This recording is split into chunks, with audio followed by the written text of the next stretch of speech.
Thanks, Matt. Good morning and welcome, everyone. Thanks for joining the call on such short notice and probably for many of you possibly taking time away from holidays, so we appreciate that. Sharing the presentation with me today are Alexander Crane, our CFO, and our Chief Operating Officer, Nigel Hearn, and Alan Bruce, our EVP of Technical Services, is also on the call. We're going to cover an overview of the acquisition that we announced earlier this morning with just 10 slides, so it won't be too long, and after that we'll be happy to take your questions. Before we get started, there's a disclaimer. I think maybe we've already gone past that, but let me just draw your attention to that. It covers, amongst other things, information about forward-looking statements and other important things that we'll use in today's presentation. So if we go to this first slide, as you will have seen from the announcement, we've reached agreement to acquire LLOG Exploration Company for $3.2 billion. We've long said that the United States Gulf of America is a logical reason for Harbour to target. It's one of the most prolific oil and gas basins in the world. It has well-established infrastructure and a supplier and contractor base, a really supportive fiscal and regulatory regime, and from a subsurface standpoint, it has considerable running room. This acquisition presents a unique opportunity to secure a leading position through the acquisition of one of the region's most successful offshore operators.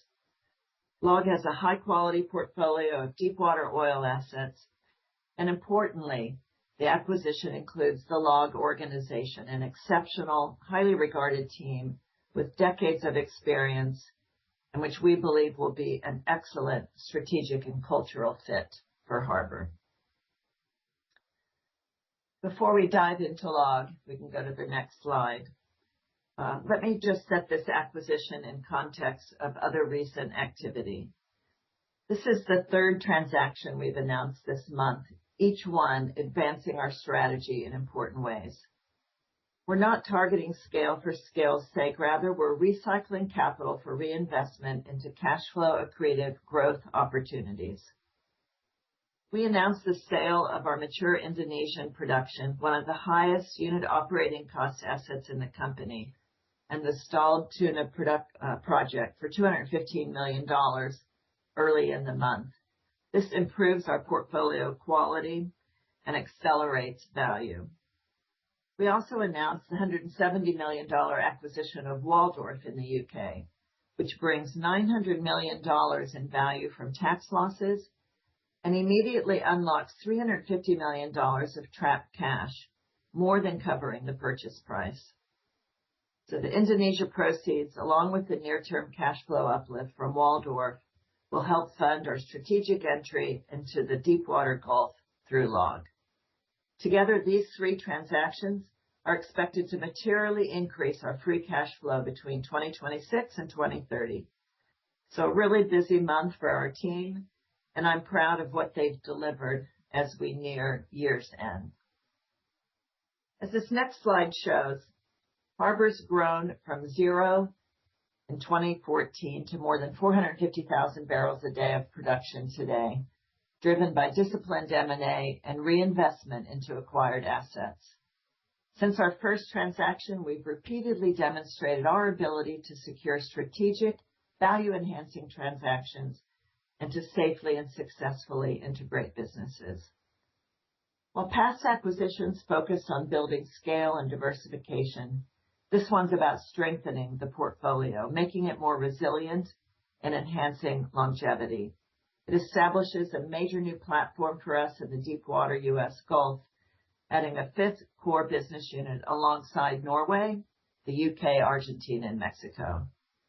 LLOG brings a strong growth portfolio, with production expected to double from 34,000 barrels a day in the first half of this year, double from that by 2028.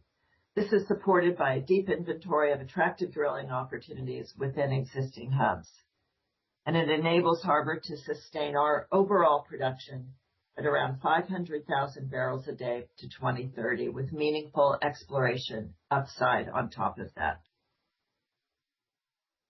Importantly, the acquisition meets all of our long-stated M&A criteria and is accretive across key operational and financial metrics, as well as giving us a material position in the U.S. Deepwater Gulf. The acquisition extends our reserves life, which is a key priority for us, by adding high-quality, long-life oil assets with a reserves life of 22 years. These assets are fully operated by LLOG, so that gives us the control we prefer and allows us to add value through infill drilling, for example, and also to control the pace of investment. The portfolio, as I said, is oil-weighted, and it returns our 2P reserves mix to around 50-50 oil and gas weighting. And additionally, the acquisition lowers our effective tax rate, materially improves our free cash flow per barrel margins, and critically is free cash flow per share accretive from 2027. We've kicked a lot of tires in the U.S. Gulf over the past few years, never pulling the trigger, largely due to concerns over asset quality or valuation. But with this portfolio and the talented LLOG team, we're confident we found the right opportunity to enter the region. I'm now going to hand over to Nigel, and he's going to take you through the assets. Thanks, Linda. As Linda has said, this acquisition provides us with a premium growth portfolio in the prolific Deepwater Gulf of America, a world-class team, and in a supportive fiscal and regulatory environment.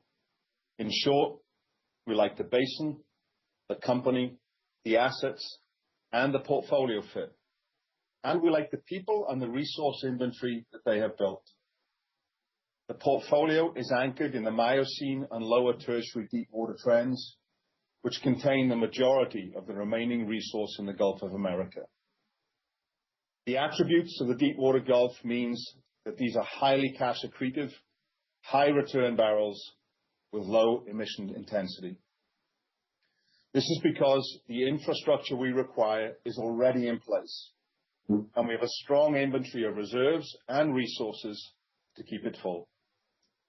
Bringing these resources into the Harbour portfolio continues our strategic focus to high-grade our portfolio, improve our free cash flow per BOE, and expand our reserves life.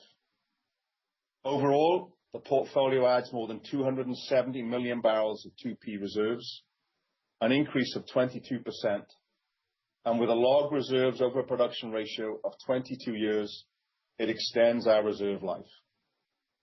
And we expect to create synergies, including as we leverage our larger buying power with the strategic offshore suppliers across the North Sea and the Gulf of America, and also as we embark on major new offshore developments across the border in Mexico.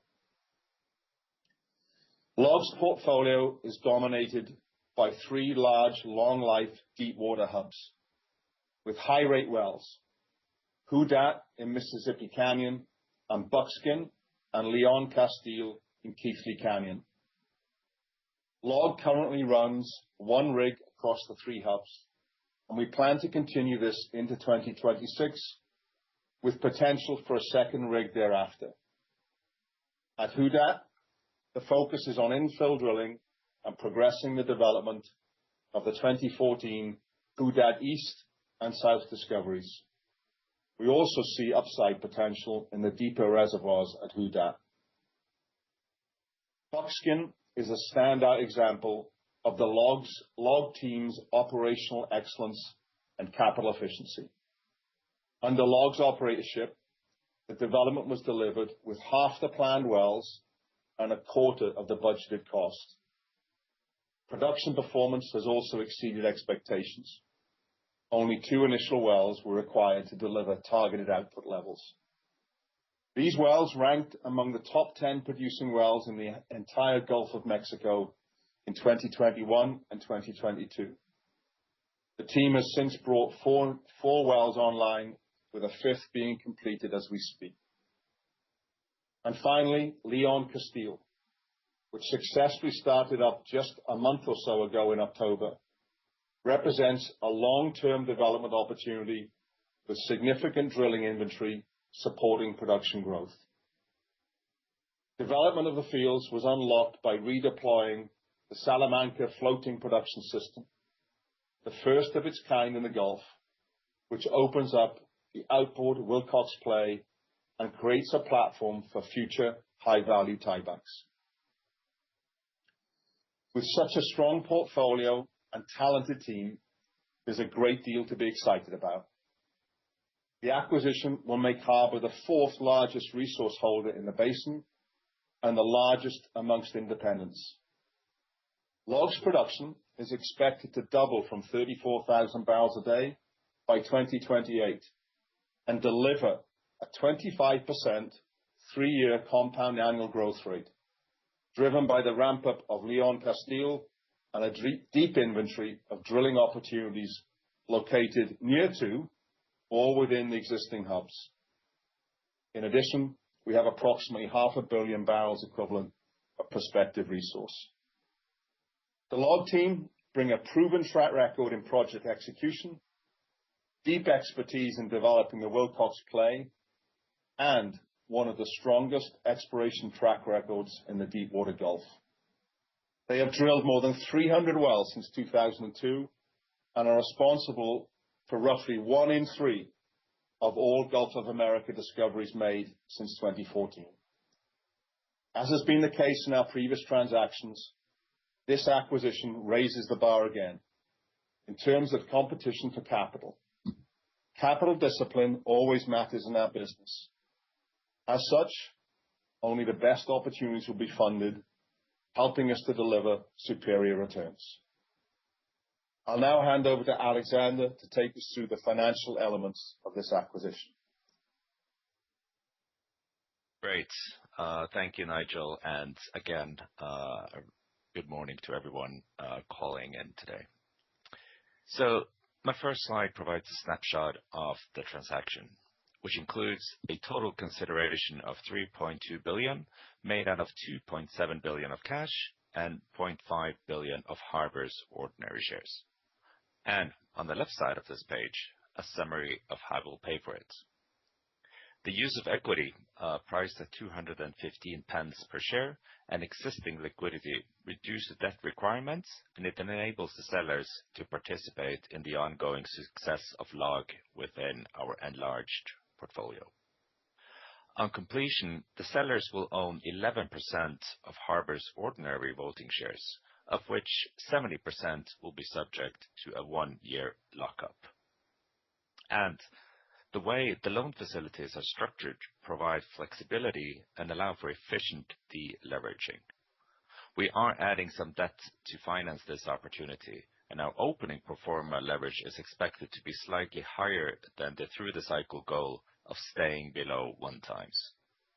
But we have a clear plan and path to deleveraging over the next few years, thanks to the enhanced cash flow generation of the business.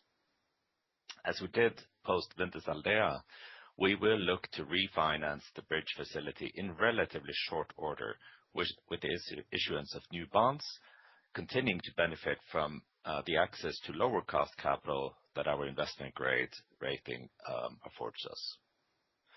On the right of this slide, you can see the path to completion, which should be straightforward, with the only third-party condition required being the expiration or termination of all waiting periods under the Antitrust HSR Act in the US. We do expect to complete towards the end of Q1 in 2026.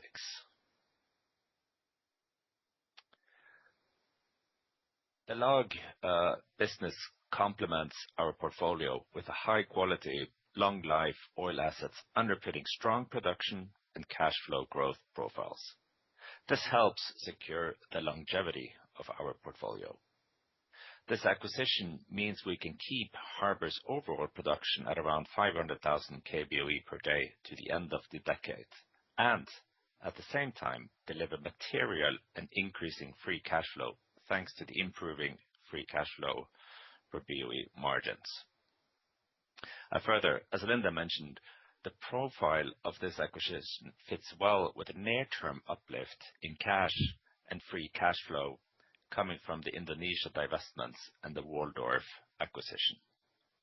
As a result, we now expect to generate significantly more free cash flow through to 2030, materially supporting our capital allocation priorities set out here on the right of the slide. We remain committed to investment-grade credit ratings, and the transaction is structured in such a way as to retain this. LLOG supports our investment-grade balance sheet with enhanced scale, reserve life, and free cash flow coupled with entry into the U.S. Gulf of America. We're also taking the opportunity to move from a fixed dividend policy to a payout distribution policy, incorporating a base dividend and share buyback components. This will more closely align our distributions to both our cash flows and to the common practice amongst our U.S. peers and other international independents. This does not necessarily mean a lower dividend. It just means that the amount being returned to shareholders will be based on a ratio, and it will be more closely linked to free cash flow generation.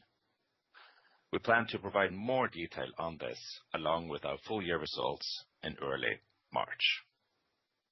Now, finally, as you heard from Nigel just a second ago, this acquisition materially enhances the investment opportunities available to us, and it will drive further high grading of our portfolio as we continue to be disciplined in our capital allocation.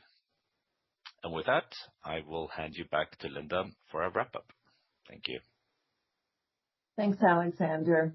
I think this acquisition and the other two we've announced in December, other two transactions, really demonstrate Harbour's ability to identify unique opportunities and execute when it comes to M&A and also divestments and portfolio management in general. It will give us a top-tier position in the U.S. Gulf. It strengthens our global portfolio with high-quality assets and a world-class team, and it supports our free cash flow growth and competitive shareholder returns.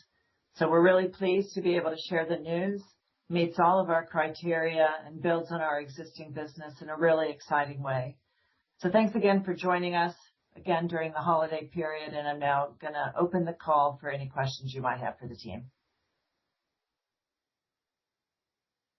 Thank you, Linda. We'll now take questions. If you'd like to ask a question today, you may do so by using the raise hand function on the Teams app. We will pause for a moment to give everyone an opportunity to signal for questions.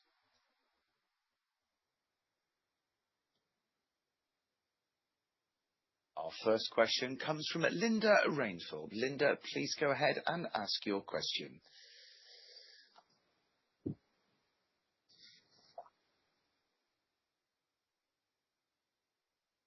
Lydia, maybe? Yes, Lydia, please unmute and ask your question. Sorry. So it's that mute button just before Christmas. Thank you. Thank you and good morning, and thank you for hosting the call. Actually, I've got a couple of questions, if I could. Just in terms of the team and the assets that you're buying, it does feel like sort of actually being able to keep the LLOG team in place and to have access to that expertise was quite an important part of the deal. Am I understanding that correctly, just in terms of this wasn't just about price, this was also about the ability to access the team? And then if I can just come back to the financial side of it, Alexander, just to be clear, so the idea is that the dividend will remain at least at the level that it is, or am I just interpreting too much from that? And just in terms of the debt level, sort of what gets you comfortable around sort of how much debt you needed to take on with this one? Thank you. Lydia, thanks. I'll take the first bit about the people and the team and then pass it to Alexander. Acquiring a team was an important aspect for us in this transaction. The U.S. Gulf is going to be a strategic new business unit for us. It's important that we have the right team and organization to support that going forward. So it was, almost as equally important as the assets were. So we're excited about that, and I think that's one of the reasons why we've been able to land this transaction. The sellers had broader objectives than just price, and one of those was around making sure that they found the right fit for the team going forward. And we've spent a lot of time with management over the past several weeks. I think mutually, I don't want to speak for them, but I think mutually came to the conclusion that we and shared similar aspects of our cultures and that we would be a good home for them. And given the fact that we have no existing organization in the United States, it gave them confidence that we were going to actually really need that team and for the long term. And I think that gave us a bit of an edge in the process. So that's a bit about the team, and let me turn it to Alexander. Yeah, thanks. Thanks for the question, Lydia. So on leverage and distribution policy, well, I think the first point to note is that LLOG and the other recent portfolio actions we've taken, they all, collectively materially enhances our free cash flow outlook. And we do expect to generate both material but also increasing free cash flow. Well, yeah, leverage is expected to be just a little higher than what we have as a stated goal through the cycle of 1x. But we think there's several options there to delever, and especially given the highly cash generative nature of the asset. So we've, as you would expect, we've been carefully structuring the transaction and how we've been thinking with the seller here just on cash versus continued exposure in equity. When it comes to distribution policy, yeah, I think our current distribution policy, which has been in place for a few years now, is probably an outlier with peers and perhaps outdated. And we've seen, cyclical businesses move more to payout ratios, and we think this makes sense for companies exposed to commodity price volatility. So we do think with this deal, it's the right time to sort of address this and move towards a payout ratio and aligning more to our distributions to our cash flows. Good. Thanks, Lydia. Our next question comes from Mark Wilson of Jefferies. Mark, would you please unmute and go ahead and ask your question? Okay, thank you. Good morning. Obviously, a very interesting negative market reaction to what I have to admit I see as a good deal. So a couple of questions here. On the strategic rationale, Linda, you outlined that you're saying top tier assets with LLOG. Could you qualify that maybe a bit more to what the market might be missing? What is it that's top tier about these assets? And frankly, did you face IOC major competition from these assets? And therefore, aside from team move, is there a reason that Harbour won these? My second point would be to give a bit more clarity on the ramp up to doubling production from 34. Is it simply the production capacity of Buckskin and Leon Castile that we're aiming to fill here? And could you just speak to how many more wells you expect to get there?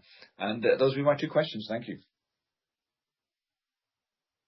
Great. Thanks, Mark. Let me start with a bit about the strategic rationale and how we landed the deal. And then I'm going to turn it to Nigel, and he'll talk a bit more about why we're so complimentary of the assets and the evidence we have, the supporting body of evidence to support the statement that production is expected to double. So just starting with the strategic bit first, as we said, it was really a unique opportunity to acquire a high quality portfolio and also the team in what was a limited sales process. Over the years, we've looked at and passed on multiple other opportunities in the Gulf of America, largely concluding that the assets weren't a good fit with us because they were lower quality than what we're acquiring here. And what do I mean by that? Generally more mature, so shorter reserves life, and had little embedded growth. And we didn't like the prospect of acquiring just a mature portfolio without kind of clear line of sight to how we were going to sustain and grow production over time. And the LLOG assets are essentially the opposite of that. They have a growth profile, a very long reserves life. They're 100% operated. They don't have a huge decommissioning burden. and they come with a material exploration portfolio, and all of those were strategic criteria for us. In terms of the process, other than saying it was a very selective invitation-only process, I really can't comment on it or media reports about what might have been going on. But I can say this. We worked very hard to listen to and meet the sellers' priorities, which were not just about price. Importantly, we tried to respect their broader objectives in relation to the employees, in relation to honoring the log heritage. And I think over time, both sides became convinced of the really good cultural fit that we're going to make. And they appreciated the pace at which we were able to advance the discussions and our collaborative approach. So we're really excited by all of that and look forward to welcoming them and believe that we're going to create a lot of value together going forward. Let Nigel explain a bit more about why we believe that by talking about the assets. Hey, thanks for the question, Mark. Thanks, Linda, for covering the kind of context. And Mark, the reason we really like the assets, firstly, I think it balances up our portfolio fit with the oil index. Then you start to say, well, we've got 3 relatively mature hubs that have been developed. They're relatively new. They've got line of sight to an active drilling program, and in the next 24 to 25 months, we should see 8 wells come online as part of that production growth. They're across all of the hubs. So we've got as Linda pointed out, we've got a very clear line of sight to growth. The other comment I would make, we've got a deep resource base behind it. I think the people that we bring into the assets in particular have proven their capital discipline. They can mature development concepts that are competitive and short cycle, leveraging existing infrastructure.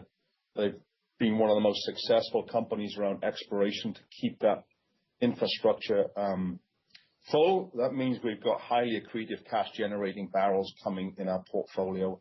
So it makes it exciting to complement our existing assets. And the other one thing, I think it offers some synergies as we start to think about other development programs and major capital projects in the other side of the border in Mexico. So all told, it fits very nicely with the 3 things we look at. Does it generate free cash flow growth? Yes, it does.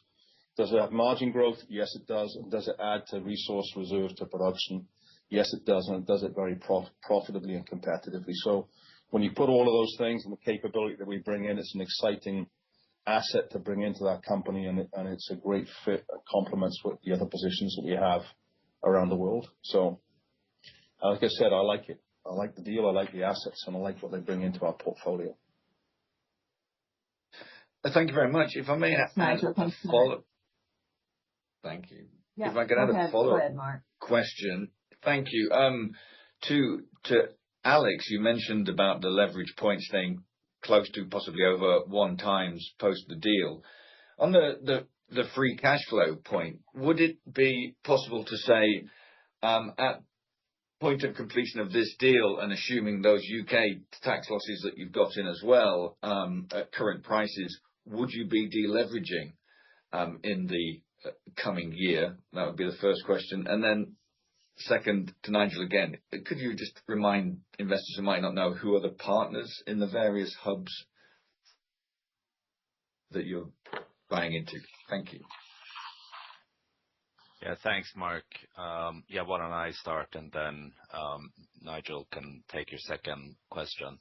Yeah, I mean, that part of the reason why we had a slide here putting these 3 transactions into context is just because of the complementary nature of those transactions. We've announced now 3 transactions over the last 2 weeks, and they do fit really nicely together. You will see and probably appreciate just the short-term free cash flow generative nature of the 2 first ones, and then this one, which adds quite a bit to the near term, but more so to the longer term and the longevity of the portfolio here. So we do think, if you use your forward curve going forward or something similar, that will have a fairly significant free cash flow both in the short, but also in the longer term. And we do expect, like we've done on the back of all other acquisitions, to be able to deleverage from here. So it's a complementary nature of those transactions, and just the solidity and the predictability of those free cash flows we think will be very significant. So there's other, again, like you've seen us in the past, things we can do when we're managing the balance sheet and using hedging and other tools available to us. So yes, we do expect to deleverage from here again.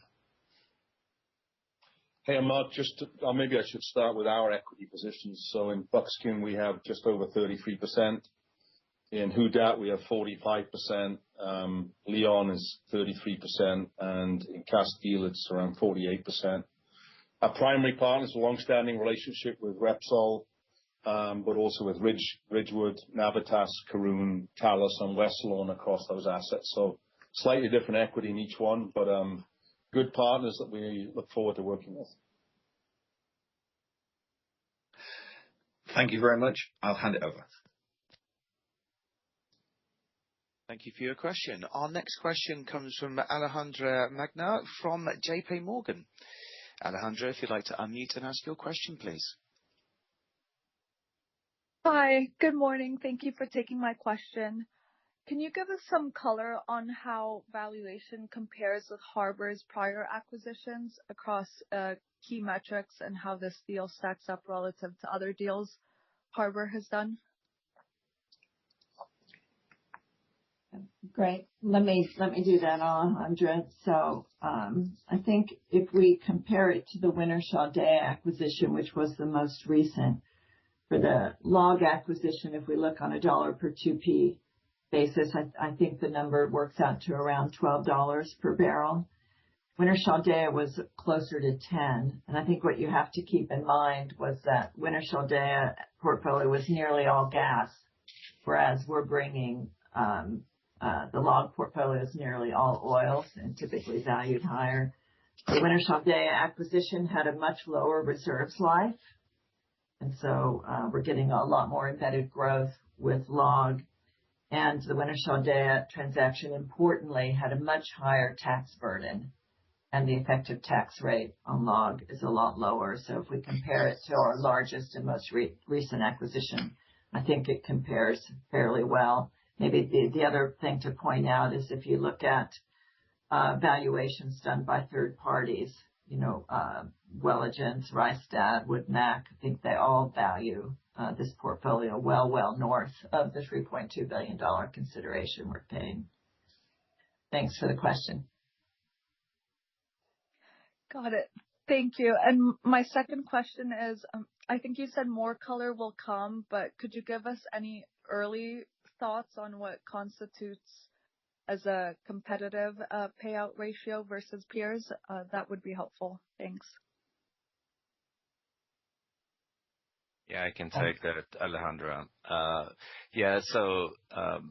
What we've said is that it's too early today to give a lot of color on how that's going to look, 26 and onwards. So our plan, Alejandra, is to provide more details on this when we announce our full year results in early March. I mean, there's of course some varying practice among U.S. and global independents here, but we do want to move to the concept of a payout ratio and with both dividends and buybacks, and we'll provide a fair bit of color when we get to early March in the full year results. Thank you. Thank you. Thank you. Our next question comes from Teodor Sveen-Nilsen of SB1. Teodor, if you could unmute and ask your question, please. Good morning. Thanks for taking my questions and congrats on a transformative deal. A few questions for me. You say that the assets will be free cash flow accretive from 2027 onwards, but Could you give some information on the CapEx profile for the acquired assets already from 2026?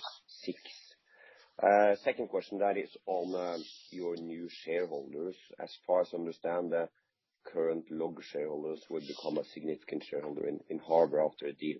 Just wonder who are the LLOG shareholders right now? And third and final question, that is on payout ratio. I know you already got a lot of questions on that. Positive to see that you actually moved to a payout ratio and not a fixed dividend or like that. But is it fair to assume that that will be a payout ratio directly linked to free cash flow, or will it be operating cash flow, EBITDA, or some other metric linked to that payout ratio? Thanks. Yeah, thanks, Theo, for the questions. Let me take the one about the seller, and then I think I'll turn it over to Alexander for the CapEx and payout ratio questions. So the LLOG is privately held today. The owner is a private family originated there in Louisiana, and so going forward they'll be the shareholder, and the majority of those shares are going to be held in a private trust as part of its long-term investment portfolio. So the shares will give them kind of ongoing exposure to the future success we believe is going to come from LLOG's asset and organization, as well as the broader Harbour portfolio. Then let me go to Alexander. Yeah, thanks for the question, Theo. Yeah, I think on CapEx, because we're going, or you're doubling production here in 2 years' time.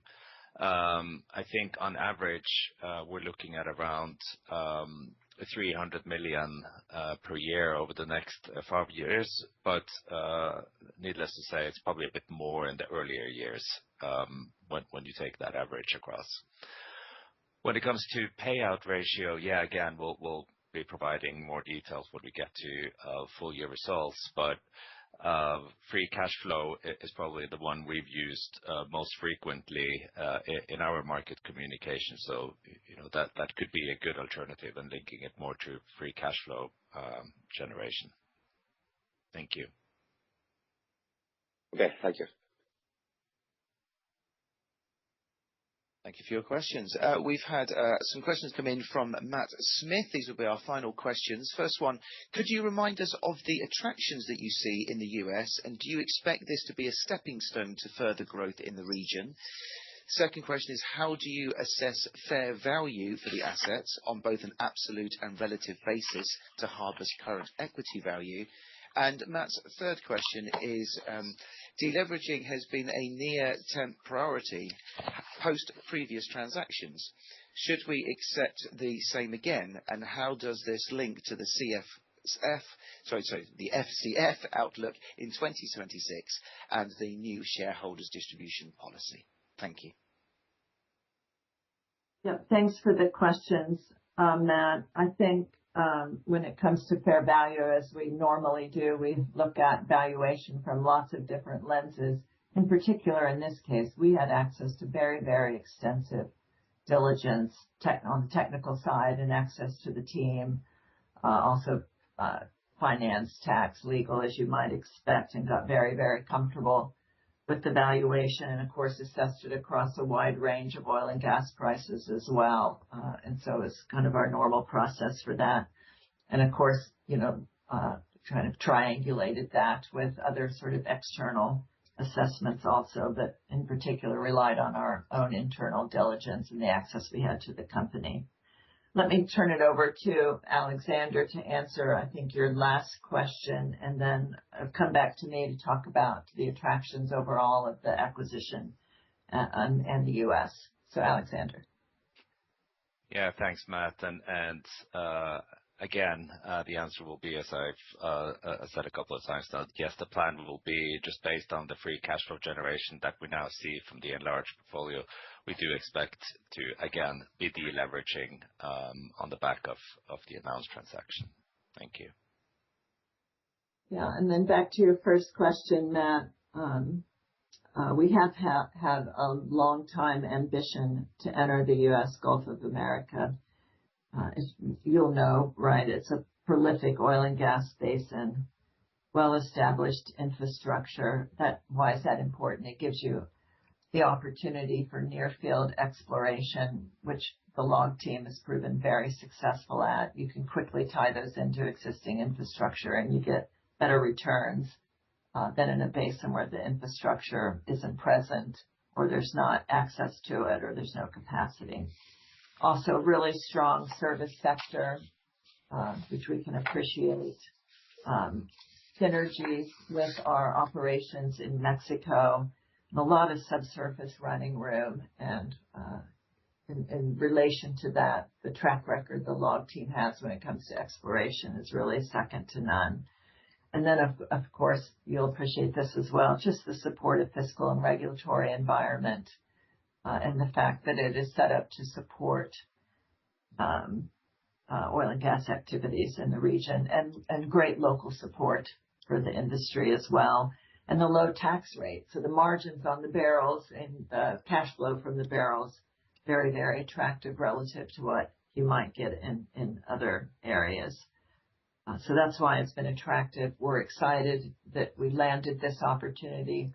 LLOG's been on our kind of wish list for many years, but it was just never available. And so we were honored to be invited to what, as I said earlier, was a very selective process this year. I'm very pleased to have landed this transaction as we near the end of 2025 and look forward to completing it. And our anticipation is that will happen before the end of the first quarter of next year, so in less than 3 short months from now.